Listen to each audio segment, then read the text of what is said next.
This journey will guide inside the ride where we fly. Virtual roads touch the sky. Join us here, don't be shy.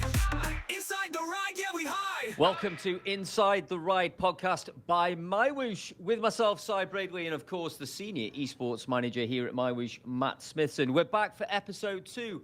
Following what was a great first show last week. Don't forget, if you didn't get a chance to listen to episode 1, then go back and take a listen or even take a watch over on the MyWhoosh YouTube channel. In today's show, we're going to discuss plenty of stuff, including yesterday's Sunday Race Club results. Yesterday, of course, being qualifier 1 of the September SRC event. We're also going to look forward to the groundbreaking and truly exciting day this Friday. Yes, because this Friday, the 6th of September, is the 2024 UCI Cycling Esports World Championships semi-final. So myself and Matt will uncover some of the additional details, where to watch, how to get involved, maybe discuss some of the tactics, Matt, about Friday's race. But first of all, Matt, welcome back for episode 2. I've got to ask you about SRC because I saw your name down on the start list and I saw that you started in the pen and it looked like a tough day, Matt. Yeah, there's pieces of my legs and body all over the Snowfall Mountain, I think, mate, from yesterday. It was really good. Look, we can go into a bit later a bit about some new categorization and some anti-sandbagging and things, and the reason why we used that yesterday as well. But it was an interesting one. We headed out up the climb straight away. And that, I think there was only, I'm in Cat 4, of course, but there was only about 10 or 11 of us left. And then it wasn't actually too hard from there to the climb, but it was hard enough. But the lights went out with me, I reckon about 1.8 kilometres to go, cramping. I think I was on for a 6th or a 7th, and I think 3 people went past me towards the end. But also watched the women's race. My wife was out there, and we used a bit of a different one. It was a little bit flatter, but a little bit more challenging on those shorter, harder little climbs. We thought we'd just take the 2 extremes this week. Feedback's been great from both sides. I think the men's one was maybe marginally too hard to use all the time, and the ladies' one was maybe a little too easy. So we'll have a little bit of a look at that over the next couple of weeks and see how we go. It was good to get out, show everyone MyWhoosh World. That was the real thing we wanted to do. Yeah. Try some new things that we've got with verification and categorization, and I think it worked out really well. I have to say on the stream, both worlds looks amazing. You know, I mean, I was going to make a comment about the ladies' race because I think that's the first time. It's the first time I've watched, and the first 3 categories for sure all went sub-hour. Yeah. It was like 450 meters of elevation or something like 35K as always. But that final 10 kilometers was like constantly up and down. And it made it really exciting because there was people in all categories still there in those front groups. Yeah, there really was. And one of the things, again, we wanted to do was to use that to test the dynamics. So when you're rolling from downhill into flat, into uphill, into downhill, into uphill, etc., it really shows the improvements that we've made. And that's why I actually wanted to watch that in the women's race, was to see how it reacted to that. And we got a piece of that in the men's as well. Once we came off the bottom of the first climb, it was just lumpy up and down, up and down, up and down. And the way the game reacts to that, and you can move with that and move forward and backwards and all those things, exactly what we wanted to see, exactly where we want to be. So, yeah, happy all round on that one. Yeah, absolutely. No, it was great. So the men's route, that was the one that, I'd say 2 things stood out. I should say secondly, but first of all, you'd got that Everesting climb at the end, which was a sting in the tail there. But actually, the worst part for me, I didn't ride, by the way, thankfully, but you had like a climb within 500 meters of the start. Yep. So I think actually category 1 and 2 were a little bit more sedate out the blocks, but 3 and 4, it looked like madness out the gate. Yeah, I think I was 350 watts for 10 minutes out of the gate, which is well beyond my limit, let's put it that way. I managed to hang on there. A lot of people unfortunately didn't. But the interesting thing was we had a group behind the group I was in, and they sat at about 45 seconds for a long time, and they got to 30 and 20, and they nearly got back before the final climb, which again means good racing. But yeah, I really don't understand why we had to go so hard up the first climb. The winners are still going to be sorted out on the final climb.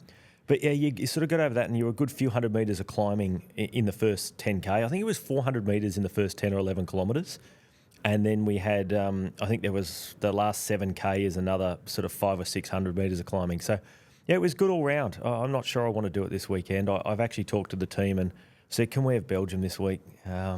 It might be a bit easier after the finals, I think, that one. So we'll see how we go, see if they listen to me or not. Well, the guys who put that route together, I know, were smiling on Sunday morning when, because I think it was a bit of a shock for the men to see the course as well. But there's like a sadistic smile against some of my events team on Sunday morning for sure. But if we look at the women's race, just thinking about Category 1, well, I'll tell you another thing I noticed across all categories, there's some new riders in there across men's and women's, across all categories as well. So numbers are swelling in the Sunday Race Cup, which is really great to see. But across all categories, of course, I don't know about you, Matt, but I expected Category 1 and 2 to grow as we run up to the semi-finals anyway. But we've seen more riders across all categories as well. Yeah, especially with the women. I think we had 116 or 118 starters, which is our biggest week, which is really promising. And we had a lot of entries for the men, but a number didn't start, which was a little disappointing. I think we had about 180 or something in the end. But we're seeing growth across all of it. I think that's a testament to a few things. People actually like a challenge. They like this stuff to be hard. Okay, so it's not just a roll around and have a sprint with everybody. This is tough. This is hard work, right? Yeah. No matter what you're riding, most weeks you're time trialling on your absolute limit for some portion to hang on. I think the other thing is our verification's got very good now and our categorization. So people know they're racing fairly. They're racing people of equal abilities. Sometimes we get things slightly wrong. We've got some new things that we tried this week, which we can talk about if we get a chance today.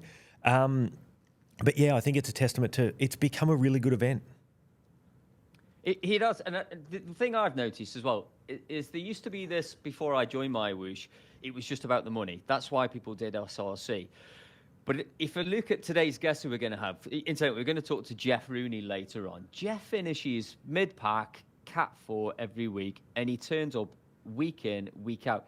It's about the experience. It's about the challenge. It's about that team feeling that you get with SRC as well. And I think that's why it's really starting to accelerate in the growth now. Yeah, and we've become this private little community of SRC, and it's a little bit about, it doesn't matter sort of where you finish. And I've got mates back in Australia. I've got, like, Ian Lloyd's another guy, like in the UK. He never really troubles for too much prize money. He turns up every week. His wife races. Yeah, there's lots of people like that. I've got a guy in Sydney that I've raced for the last 30 years. He's up towards the front of Cat 2. His son Lyndon's gone up into Cat 1. I think he's getting close on the prize money now, which is fantastic. 17-year-old kid doing, I think he did 5.8 or something up that last climb yesterday. But the best thing about them is Peter's the tightest man alive, spending money, and he went out and bought a MyWhoosh pass this week, season pass, so he could practice on the new circuit. So I feel like that's a win for me and MyWhoosh.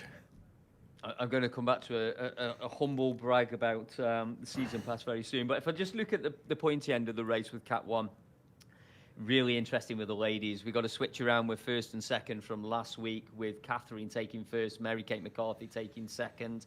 But it was so tight ahead there. The men's race, fortunately or unfortunately, Jason Osborne, Olympian, elite cyclist, once again takes the victory there in the men's side.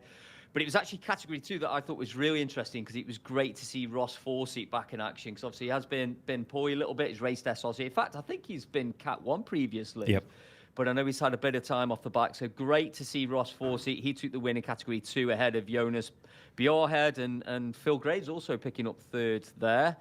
SS, Nicole Cansora in Category 3, and then your mate Luke Allport took the win in Category 4. So a bit to talk about there in Cat 4? Yeah, a little bit. I'll go public and say we got that horribly wrong. We used some categorization based on some other factors this week, and I probably apologise to the community. Luke shouldn't have been in Cat 4. We haven't done the verification yet. We'll do that today and see what numbers we have bringing out of that. I don't know what annulments will come out of that, but Luke certainly will be back in Cat 3, and I don't see him riding Cat 4 again in the future, everyone. So I apologise. There were some mistakes made there. Probably pushed the pace more than we wanted to and some things like that. But the rest of it looked really good. We did quite a few changes for the ladies as well. I think the lady, I think it was Catherine that won Cat 4. She was very, very strong. There was a couple away there. Angel, one of the local ladies here, she won Cat 3. She's been up the front and then went up to 2 and back to 1, but that flatter, powerful course suited her. Lisa did well in Cat 2. I think she got second. I think it was 2 of them left. I'm not sure who actually won. So it was good racing all round. I think we've got it pretty right. and we can talk about the categorization. Sort of what we've started to do is we're looking now at not just the power that's made, it's where and when that power is made. That's something that we've introduced now. So it's very much around where sandbagging is difficult to detect and people staying in categories or not trying and things is very hard. What we've managed to do now is go, well, if you can do 5.5, 6 watts a kilo for 3 or 4 minutes in lower categories at the end of the race, or you can do it at the base of the climb, it's maybe saying that you've been holding back and some things like that. So we're really looking at when people are making their best 2, 5, 10, 20-minute power, and then adding some sort of formula and a bit of AIs coming in. So there's a few different things coming in there now where we will even tighten this categorization more. Yeah, it's an interesting one. It's particularly as you're experimenting with courses as well and trying different rolling routes. But yeah, just coming back to Lisa did get second. That, again, was a really tight finish there. I thought Lisa was going to get it, and then it was Kelsey Jade, I think, who rolled her in the final 50 metres or so. But that happened a lot in the ladies' race because, like I say, it was so rolling, so punchy and so undulating as well. I just want to ask you then, why you've just been talking about that verification then and the categorisation, about the weight and the gender verification as well, because I think that's come up before, even before I joined MyWhoosh again. It was one of those topics about verifying the gender of athletes in SRC and across cycling esports in general. Definitely. Look, we've done so much work on that in the last 12 months, and a lot of live streaming is sort of how we really started to pick it up. But some of the things we have in the game now around pedaling dynamics, around heart rates, around power, around everything, to be honest, Si, you and I could race as you next week and it will trigger an alarm saying that was not Si racing today. So we're pretty close on that. I'd say we're 98, 99%. Again, we're using AI and a lot of these different things as well. We've got lots of calculations. Our physics expert, Rod, who's done a lot of work with the physics of the game, also uses some of his calculations in this. We've got predictors. It's world-leading stuff. It really is. It's not perfect. It will always be evolving. But what we've had to do is the new dynamics have actually changed the categorization a little bit as well. Lighter and heavier riders, it reacts differently now. And that's why it's another reason why we used a flatter race for the ladies this week and a hillier race for the men to see if those things stacked up. What was interesting is last week at Jebel Hafet, the heavier people got hammered. They really did. The lighter riders, certainly in the men's, were closer to the front than ever. But yet yesterday, the heavier guys actually did quite well on that event. So a little bit of work to do around that. So yeah, still working on it. Yeah, continually evolving as well. I guess the final thing about SRC I've noticed is that we're seeing more of the riders stick with teams throughout the qualifiers as well. Because I think traditionally it used to be one of those things where everyone would ride as individuals until the final, because riders were kind of jumping around a little bit. But you know, I think we're getting this consistency and we're seeing some dominant teams come through, but we're getting, more importantly for me, because I think this is important for building community, is that we're seeing consistency with those teams and those riders across the categories. Yeah, and I can tell you a story about that actually. So as our listeners know, my wife races Cat 4 each week. And a few of the ladies she raced the $1 million MyWhoosh championships with in, I think that was April last year. They've all ended up back in the same category. So they've restarted their chat group and restarted with the same 4 or 5 that raced that event together. So I think the Watt Queens, they call themselves, they're back for this series of SRC together, and they're all so excited about it. So it just shows that these teams are building, you know, friendships, relationships, all these different things, and it's what we want to grow the community. I'd love to get a few more out there, and I think post World Championships, I think we will. I think we'll put on a good show. I think people understand that we understand cycling and that it's great racing. And have to remember that no one else is paying money or categorising or anything outside of the elite athletes. So for all our listeners, this is hard work, and I understand everybody loves a whinge, and I understand everyone wants this stuff to change week to week, and they want to be the ones getting prize money and all of that stuff. And I'm part of it too. I get so frustrated, and I don't race for prize money. I'm just out there trying to get a little fitter. But no one else has to go through, you know, 200-300 people, check their weights, check their power passports, check all the verification, redo categorization every week, add elements of flat and rolling, and the amount of time and work that goes into this. I'd love people to, you know what I'd love? I'd love a couple of emails, and we get them every now and then, saying, hey, you guys do a really good job of this, because it's hard work. It really, really is. And we're continuing to supporting the community. And if we can just push that out to everybody and we all get out there and enjoy a hard race, that's sort of what we want. Yeah, I mean, there's a number of things that people have, again, just the history of cycling esports, verification across the categories, making sure we've got, fairness, make sure we're putting money into the sport as well. That's something I spoke about with Chris Schwenker in the past, and that's what SRC has done across the genders, across the categories. You're putting money into the hands of the athletes where it will make a difference, not a team manager or a sponsor where it disappears, but into the hands of these ladies. Let's talk about putting money into women's sport. You guys have been doing this for some time. Massively. And it's been equal to the men's sport. And we were at a time where we actually had not enough women racing to pay out the prize money every week in the finals. We certainly do now, which is fantastic. But we're paying out, I don't know how it equates to the women's Tour de France. It was just on recently. But I think it's close to $150,000 US a month that's going into women's cycling. It's millions of dollars a year, let alone the time and the effort and all of those things that do support it. Now, do I think women's cycling should be supported any more than men's cycling? They should be the same, and that's what we're doing. We're supporting them both the same. The effort we put into both is identical. The categorization is identical. The PVP, the verification is identical. The route design is identical. Everything is the same. So it's not male or female is the poor version of MyWhoosh. The effort goes into both. Neither lags behind. It's not we'll carry this because we have to. There's more thought sometimes going to the ladies' routes than they do the men's. I'll be honest.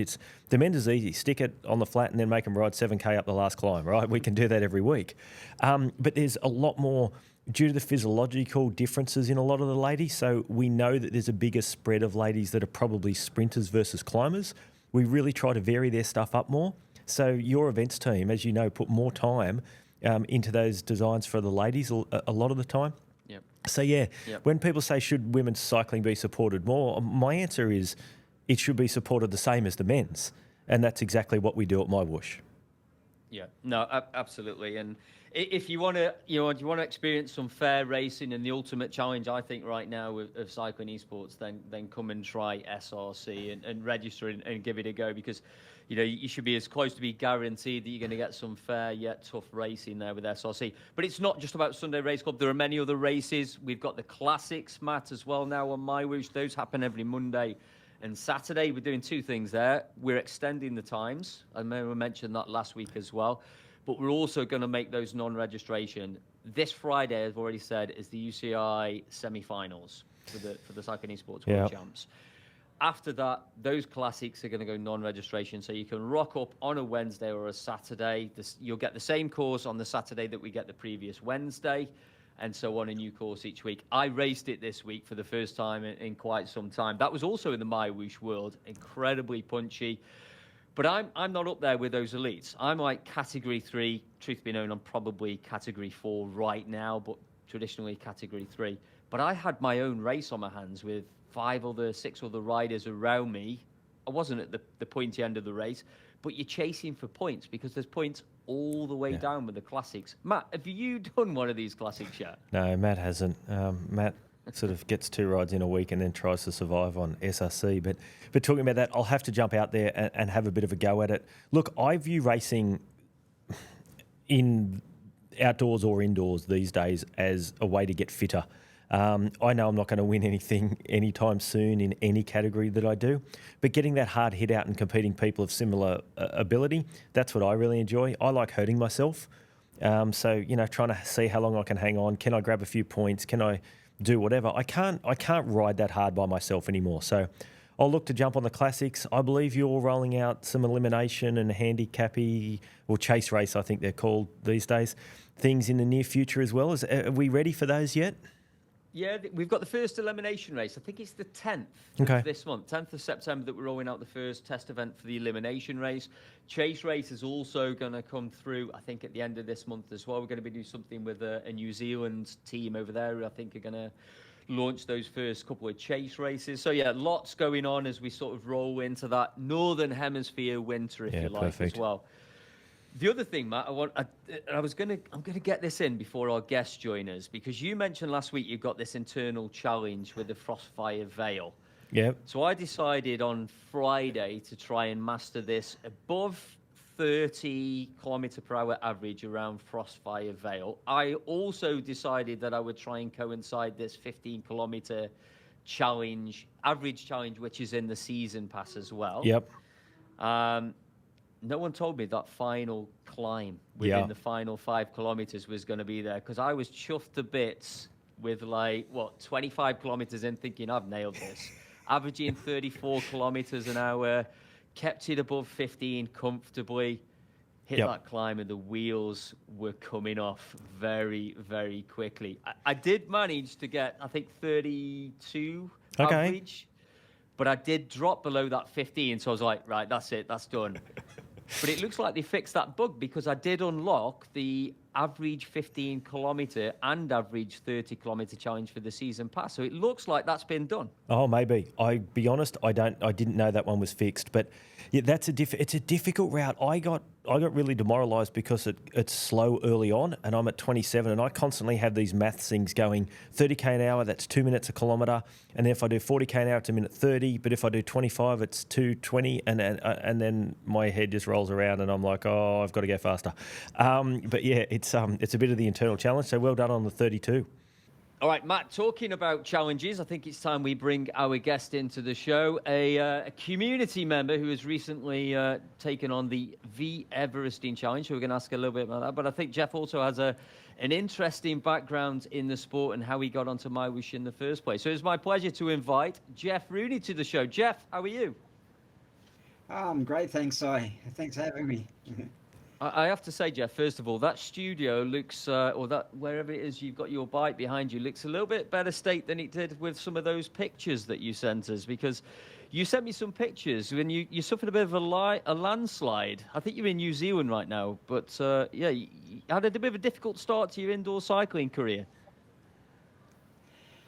Yeah, 2 years ago now, bad storms here in Nelson, and loads of landslips, and yeah, my property copped it quite bad, and put a halt to a lot of things in life. Yeah, we'll share some of those pictures on our socials, and we'll try and get them up on the video as well. But Jeff, you've said you're in Nelson, you're obviously in New Zealand, but I can see an Australian flag in the background there. So maybe you want to give us just a bit of background on yourself. Yeah, I'm a Aussie expat living in New Zealand now. So I come from the Western Sydney region, which Matt knows of, and a few of the people in MyWhoosh riders. So it's quite a crossover, and a lot of people I know on the platform, which is quite funny. It's a small world, cycling world, really. We seem to run into each other all the time. Yeah, I'm still running into the same blokes I was running into 30 years ago. It's unbelievable. You know, we all end up in the same place all the time. It's a sport that's a bit like that. Yeah. But Jeff, why don't you give us a bit of background then? Why did you start riding indoors then? Well, firstly, with moving to New Zealand, my first stop was from Sydney was to Invercargill, which anyone knows that's very cold, wet and windy. So from the nice, beautiful weather of Sydney, it's that was very hard to take. So that sort of started my indoor career. And then moving to Nelson, when I first got here, broke my femur. So a large part of the recovery for that was being on the bike, on the indoor trainer, and sort of progressing then. And I was just learning of MyWhoosh when the slips happened. I'd tried getting on just before the slips. My computer wasn't up to spec. It got taken out in the slip, so the replacement one was up to spec. So silver cloud, you know, all that. Yeah, it looked pretty bad. So it's I imagine the turbo trainer, the bike, and everything was knocked out with that particular slip. Let's talk about the Everesting challenge as well, because this wasn't your first rodeo at the Everesting. I went onto everesting.cc. Incidentally, there's like over 30,000 Everests have taken place. And you're not up there with one, Jeff. You've done several of these in the past. So the voice of experience. Yeah. Some people just never learn, so screw loose. And what was it? It was 13 plus It hours was or just something? one of those challenges that sort of once you've done it, you sort of you want to come back for more or do it somewhere different or work out the different sort of courses that make it faster. And like COVID actually made it a big thing. Like you had likes of Phil Gaiman like doing his videos, like trying to get the perfect course. Um, and that's what everyone's done. Working out the gradients and everything. So it becomes an obsession all on its own. Yeah, well, we actually designed that climb for Everesting. That was the initial brief for the team. Is we wanted something that it could be done the way it was done within a period of time, up and down. That's why it's got the turnarounds on it and all of those types of things. So that was the original plan with putting that one together. It's something I'm never going to do, never going to try, never going to entertain. What was the hardest bit? Is it those little pinches out of the corners, Jeff? Is that what made that? Did that make it really hard, or was that a good break? Uh, well, it's definitely wake up. So there's times when you start losing focus and you're like looking around and watching other things. When you hit those pinches, you sort of go, "Oh yeah, that's right. I know what I'm doing again." But the whole, well, not having to do U-turns or all that thing, that made it simple. You sort of didn't have to concentrate, which is part of why the brain was wandering off. But the different pitches that they do keep you there and putting in the efforts and sort of keep you honest for it, especially doing it like the Everesting rules at 100% and everything else. It's you've Oh, done it by the end of it. is that the rule? It has to be on 100% gradient field, does it? I didn't know that. There you go. I learned Yeah, something today. Yeah, wow, that would make it hard. yeah. It's all about the reality of it. You can't pretend no erg mode or anything like that allowed. So. Yeah, right. Yeah, well, there's I'm glad even. you said that. That was one of my questions actually, because I'm not sure what does it pitch up to on the Everesting one. It's Snowfall Mountain, right? Just to get this Yeah, clear, yeah. this is MyWhoosh World Snowfall Se- Mountain. What's the highest pitch? There's 17% on a lot of the corners, but there's one near the end that for an instant it goes to 21. Oh, nice. I haven't got that far up it, so I didn't know that. This is a community member know more about the MyWhoosh World than us here, Matt. That's I awesome. want to ask you, Jeff, about the fueling, because you were riding for like 13 hours, I think. How do you fuel for one of these? For anyone who's thinking of attempting a V Everesting, how do you fuel and prepare for an event like this? It doesn't change much to normal, but it's the biggest thing that you've done a few rides and all that you get used to, like doing the volume of carbs per hour. Um, for this sort of effort and to do it like at a constant effort, it's like close on 100 grams of carbs per hour. Oh, wow. So do the high carbs in the drink thing, Yep. not too much in solid foods because it's just going to sit in your stomach for all those hours and sort of take away that precious blood that's carrying the oxygen you need for your muscles. So Yeah. Yeah, it sounds. I couldn't imagine having 12 hours of gel and liquid energy though. I think just the experience of chewing as well, those kind of things. I think I need some solid food just to keep me entertained as well. Had you got some support there, Jeff? Was there someone sort of helping you with get the bottles and feed or keeping you entertained? How did you keep yourself entertained and focused throughout that 13 hours? just you got to keep doing it over. And I was doing pace. I had turned on the ghost for the segment replay, Oh, yeah. Oh wow. and so I did. That's The clever. first lap was a warm up. Started off easy, and then got into it. Second lap was a bit faster, and so for the first 6 laps, all I was doing was just pipping the ghost at the line each lap. Well, that's a tip So for each one was just that that's a touch tip from quicker. the So it was like a little game within the game. that's a tip from a pro. I would not have thought to have done that in a million years. That's a really good idea. So it's sort of it's like you're riding or pacing with someone. That's really clever. Yeah, and so even towards the end, when sort of pace was backed off a bit, I always like tried to keep it in the ghost in sight, not let him get too far away. Oh, perfect. Yeah, it's these little secret tips that we want. I know there was a couple of other community members, I think, who also did it recently. I know Ben Lee. I think he's also out in New Zealand. So there must be something in the water down there that tempts you guys to do these Everesting challenges. And I know that you do organise some sort of group rides as well. I know you did a couple, I think, earlier this year of trying to get a group of people to do the endurance climb and so on. So the next time maybe not the next time I see you post one of these group challenges, Jeff, but at some point I'll try and jump in one of these climbing sessions, because it's one of those things. I know Matt says he never wants to do it, but we'll work on that. But it's one of those things for about 4 years has been on my list to do at some point. So I'm going to try and tick that off, but keep the community updated as you always do. The other thing I want to ask you about, Jeff, because Matt and I were talking about this before, is Sunday Race Club, of course, because you've been racing Sunday Race Club for quite some time now as well. So just tell us about your experience of the Sunday Race Club. Yeah, well, every time I think I'm getting a bit fitter and a bit closer to the front, that the standard of the racing goes up, and so I'm getting better, but my race results are staying about the same. Yeah, that's what's happened. I was like, I'm a little down these days, but I was front of Cat 2 12 months ago, and now I'm battling in Cat 4. That's how much stronger it's got. It's crazy, and it's actually, there's lots of discussion internally. What do we do? How do we keep the masses? Because the huge market out there that people want to come out and race is 3 to 3.5 watts a kilo, and if you're not 4.2, you got no hope in Cat 4 now. So I really need to have a think about that, Jeff. So as soon as I can come up with a solution to it, you'll be the first one to know.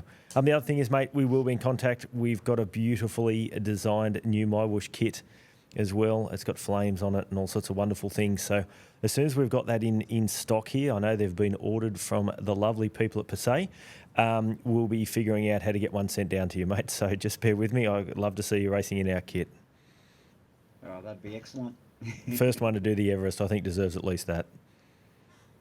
So it's like being a pro rider. You get something for going out riding. Mate, Si and I are pro absolutely. bike riders. We get to talk about bikes and plan with bikes and talk about bikes all day. Yeah. We just don't get to ride them. No, we just don't ride them. Yeah, when you work in it, you don't ride as often, that's for sure. But we're going to talk about that when we get onto live coaching. Jeff, huge congratulations from all the team, myself and Matt and all the team here at MyWhoosh. Everyone, honestly, our internal chat was buzzing when we saw that you'd taken on the Snowfall Mountain to do the Everesting. Keep doing what you're doing. Keep posting about your exploits on the social media channels, and I'm sure there'll be some more group rides on those climbs coming up soon. Jeff, thanks for joining us here, and we'll probably see you on the results sheet for next week for Sunday Race Club. Absolutely. Excellent. Thanks for having me. Thanks, Jeff. See you out there. Cheers, Jeff. Right, thanks, Jeff. If you can hang up that, Jeff, and then I'll catch up with you on the chat later on. Yeah, sweet. Thanks, Cheers, mate. buddy. Cheers, Take mate. care. Thanks, mate.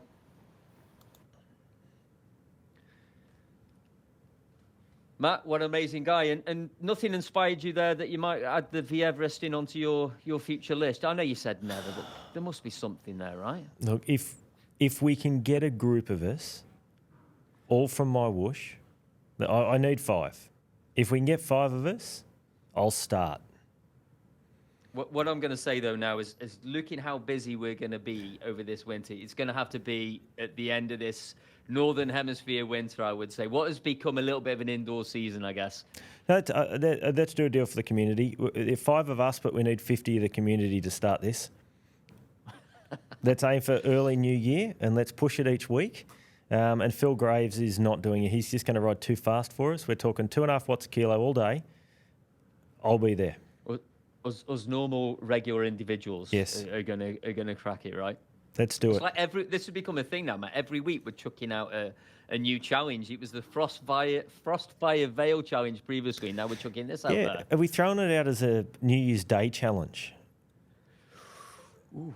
What, just to get the Rafa 500 done in one hit? In plus one the day. Everesting? No drinking New Year's. We've got a big day in front of us. In Australia, there's always a big long run. It's like 50, 55K New Year's Day.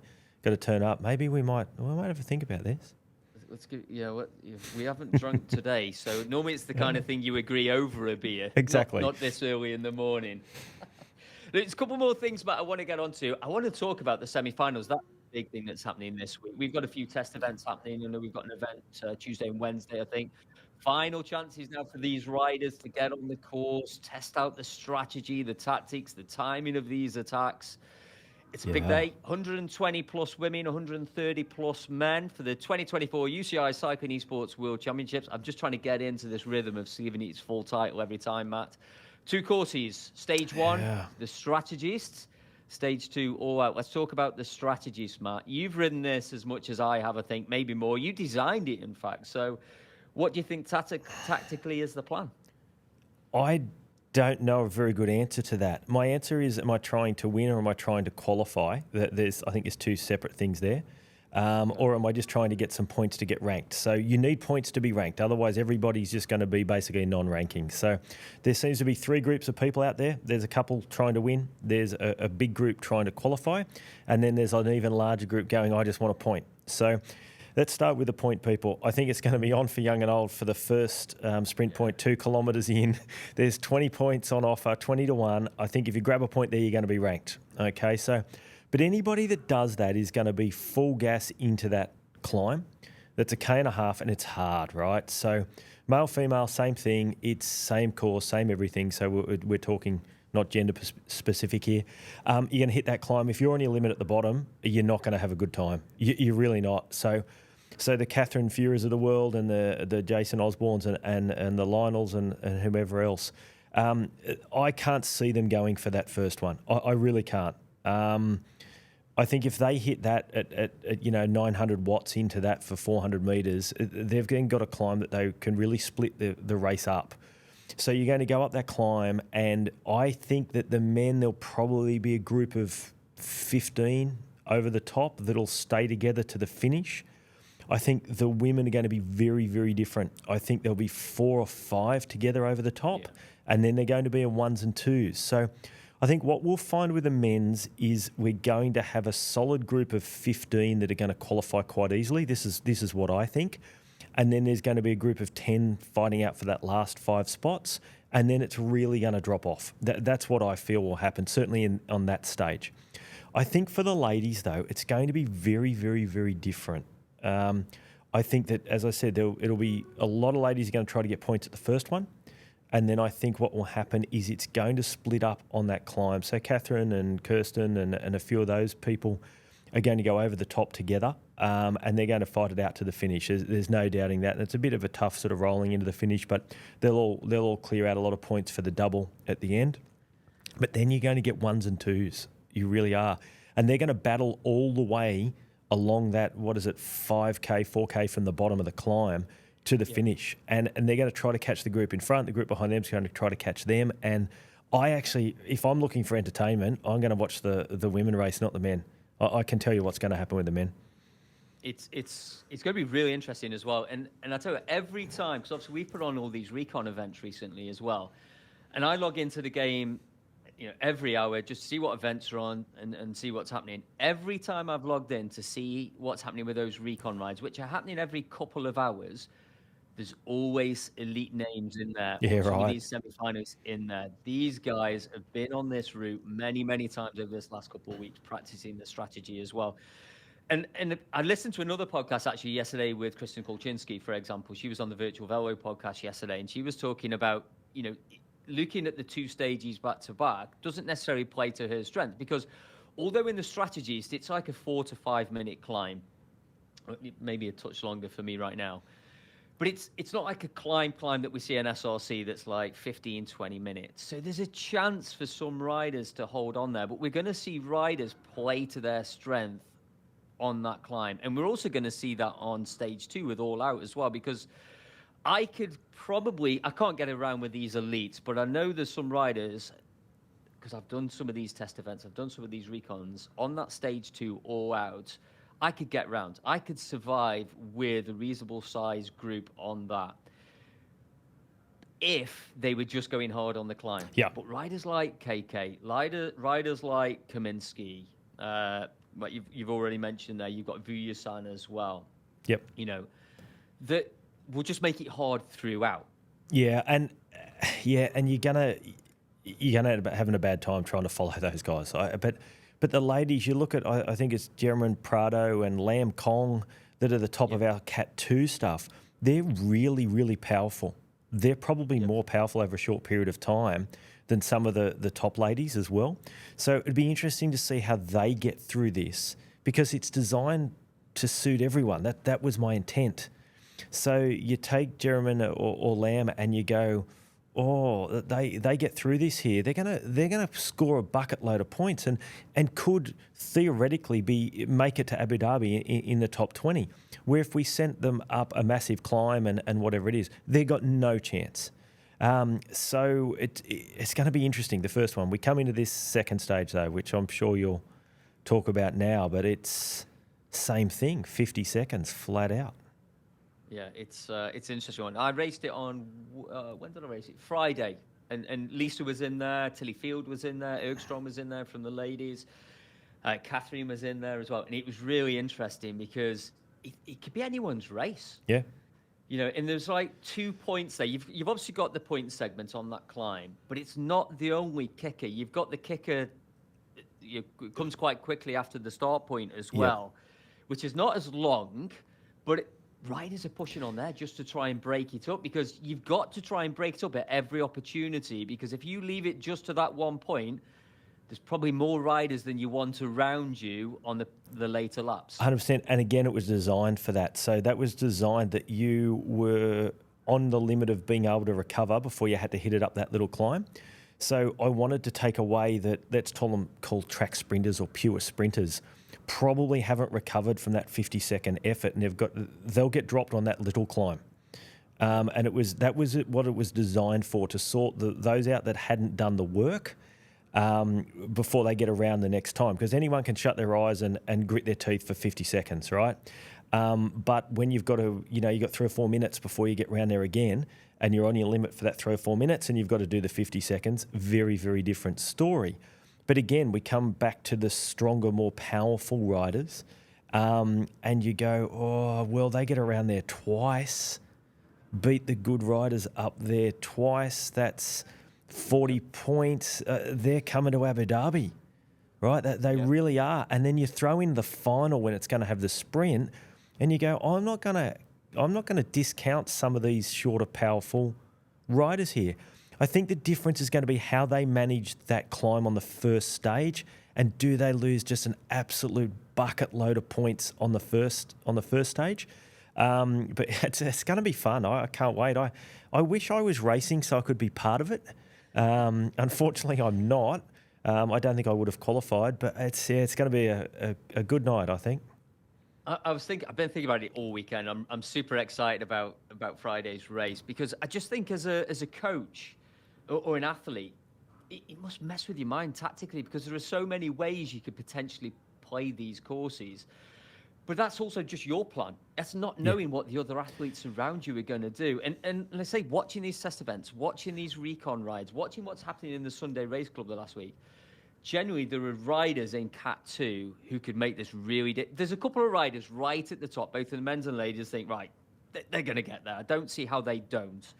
But then I look, there's maybe 10, 15, maybe even 15 riders like... Honestly, there could be anyone could make that top 20 at that point, because it's that wide open with these courses. Well, you look at someone like Ruben Dont, right? So he's a powerful guy. He's been training for this. He's come from Cat 2 to Cat 1. But you even look at our mate Phil Graves. Like, Phil makes more power than anyone but Hayden Pucker in SRC, right? Phil's just heavy. You know, Phil's a solid 410 watt FTP guy. He doesn't really have to recover and do this for an hour and a half. So there's an outside chance someone like him's going to qualify. I think it's good fun. I think it's interesting. I won't use the exact words Tom Burnham used when he said it. He said, but sometimes don't have a plan. You just need to go hard. It's not exactly what he said, but I think that's probably what needs to happen. I think people that go out there with a defined plan, you're going to have to adapt on the move. Yeah, it's going to be super interesting. So if you want to watch that, please come and do that. That's happening on Friday the 6th. You can watch that across YouTube and Twitch, I think, Matt, across on the MyWhoosh channels. So go and check those out. It's going to be a super exciting day. Good luck to all the athletes. And we look forward to welcoming you guys, hopefully, in Abu Dhabi in October. Matt, hopefully, we'll be able to talk about some of those results in next week's podcast as well. Yeah, hopefully. I can't wait. I really can't wait to see what happens with this. I can't wait to see the 20 that are coming over. I can't wait to see who we're going to meet and get to know here in Abu Dhabi. They're going to experience the culture and the fun and all of the things that Abu Dhabi is, the bright lights, the photo opportunities, the event, and we need to talk about that in the coming weeks, what's going on for that live event. It's unbelievable, and I don't even think you've seen the half of it yet, Si. It's huge what the team have put on for this. There's lights and smoke and trainers. There's all sorts of things going on, and a little bit of a party the next day, I believe. I hope all the people I've said are welcome to stay at my house don't turn up. I think we're going to have about 85 people there, but that's okay. I was talking to Knudsen yesterday. I said him and Catherine can stay a couple of days as well. I think they're staying with Kleminski and a heap of other people, but that's all right. It'll be good fun. You've not told Liz this? No, I haven't told Liz this yet, but no, we've got a nice place. We'll fit them all in. So no, it's it's getting exciting here. I think our platform's getting really good now. I think we're near where we want to be. This should just push us along. We've got, which we can talk about today. We really need to get some people doing some lives, and I know that you're working with that. I think that's our plan. I think moving forward to get our community, everyone in one place. Let's put people on live. Let's all have a ride around together, a chat. I'm excited. I'm excited today. Yeah, it's going to be all about these live sessions as well. So I'm off to Supertry on Friday. Oh, yeah. So we're going to be recording some video on demand with some of those elite triathletes down there. So I'm hoping that we could do a live session on Friday night as well, but look out for socials for confirmation of that. Actually, we've got 8 new VODs going out today. Okay. So this is Monday. What are we on? Monday the 2nd today as we record this. So we've got 8 new VODs going out today from Bart. Bart, member of our team, he's been out in Denmark, I think, riding the Grand World Championship. Did you hear what happened? I think he had a bit of a crash, right? Yeah, 3 kilometres in and had to ride 150k with no skin, no Garmin, and a broken seat. So, yeah, he'll be back here tonight, so see how he is in the morning. But, yeah, it didn't sound like it was a lot of fun for him. No, I've not asked him his age, actually. I haven't asked him. He's 50. He's 50? Yep. Okay, so, yeah, I was wondering, because I saw Aaron Borrow as well from Team South Africa. He'd had a little bit of a crash at the UCIs as well. So there's been a few tumbles in that event, maybe. Yeah, this is why I race indoors, not outdoors. Yeah, nice segue there as well. So Bart is going to be doing one of our, well, we've got a few video on demands going out this week as well. We've got Zelma, Matt. You met Zelma, I think, when she was over in the UAE recording. Absolute fabulous coach and instructor as well. So those VODs are going to go out this week as well. But it's all about the lives. I've got my first live session going out tomorrow, Tuesday the 3rd. We start on Thursday the 5th. Thursday this week as well. The Emma Martin is going to be starting the WOW workout. So that's women's only workouts on Thursday evenings. So look out for those as well. Just log into MyWhoosh. You'll see a segment in there saying live. When it's red and lit up, there's a session about to go live or already live. It's grayed out. There's not one coming up right now, but keep an eye open for that in-game as well. But it's not just about the live coaching. We said this last week. We continue that. If you're a ride leader, event organizer, you want to come and do some live sessions. I know I've got a couple of emails already from members of the community. Drop myself, Matt, or other member of the team a message and come and get involved with these live sessions. We want these sessions, Matt, going every single day. Yeah, look, I want to get to the point where they start every half an hour.